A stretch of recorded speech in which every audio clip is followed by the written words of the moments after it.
Hi అండి, welcome back to కుస్మా thoughts. ఈరోజు మనం పోటీ గురించి తెలుసుకుందాం. కొంచెం వీడియోస్ లేట్ అయ్యాయండి, కొంచెం హెల్త్ బాగాలేదు, అందుకనే చేయలేదు. కానీ చేయలేదనేసి ఎవరు హెల్ప్ చేయకుండా సబ్స్క్రైబ్ చేయకుండా మాత్రం ఉండద్దండి. మంచి మంచి యూస్ఫుల్ అయ్యేవి నేను చెప్తూ ఉంటాను. మీకు ఏదైనా చిన్న చిన్న డౌట్స్ ఉన్నా కూడా, ఒక లైఫ్ మేనేజ్మెంట్లో కావచ్చు, వైఫ్ అండ్ హస్బెండ్ కావచ్చు, ఏదైనా డౌట్స్ ఉన్నా మీరు నాకు కమెంట్స్లో పెట్టండి. నేను అడ్వైస్ చేస్తాను ఖచ్చితంగా. ఏదో నాకు తోచింది నేను చెప్తానని చెప్తున్నాను, అంతే, ఇంకేం లేదు. ప్లీజ్. తర్వాత పోటీ గురించి తెలుసుకుందాం ఈరోజు. పోటీ ఇది 2 విధాలుగా వస్తుంది. గెలిస్తే బహుమతి వచ్చే పోటీ, 2 ఒకరి మీద గెలవడానికి కావాలని చేసే పోటీ. దీంట్లో మొదటిది తెలుసుకుందాం. ఒకటి వచ్చి స్కూల్స్లో, కాలేజెస్లో, టోర్నమెంట్స్లో, వీటిల్లో మనం గెలవడానికి చేసే ప్రయత్నం ముందు చూసారు, అది మెచ్చుకోదగ్గ పోటీ, మెచ్చుకోదగ్గ ప్రయత్నం అన్నమాట. లైక్ నేను కూడా గెలవాలి, తను కాదు నేను కూడా తనతో పాటు గెలవాలి అనుకొని చేసే ప్రయత్నం ఇది స్కూల్, కాలేజెస్ అండ్ కాంపిటీషన్స్లో. ఇది చాలా హెల్దీ పోటీ అన్నమాట. ఇంకా కొన్ని పోటీలు ఉంటాయి.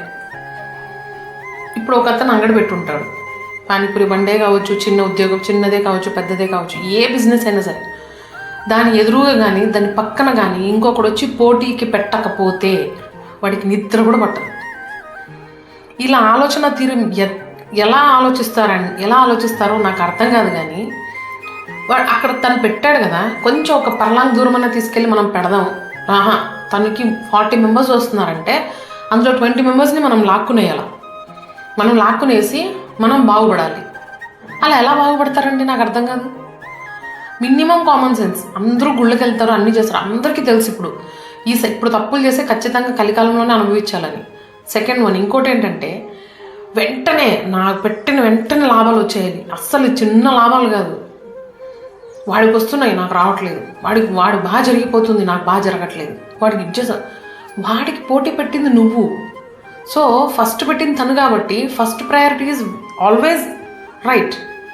తన్ని కాపీ కొట్టి తనకు పోటీగా నువ్వు పెట్టి నాకు జరగట్లేదు నేను అది చేసేస్తాను ఇచ్చాను, వాడు మళ్ళీ బాగుపడకూడదని వాడికి ఏదో ఒకటి చేయటం, ఇవన్నీ తిరిగి మనకే తగులుతాయని మీకు అర్థం కాదు, పెట్టే వాళ్ళకి అర్థం కాదండి.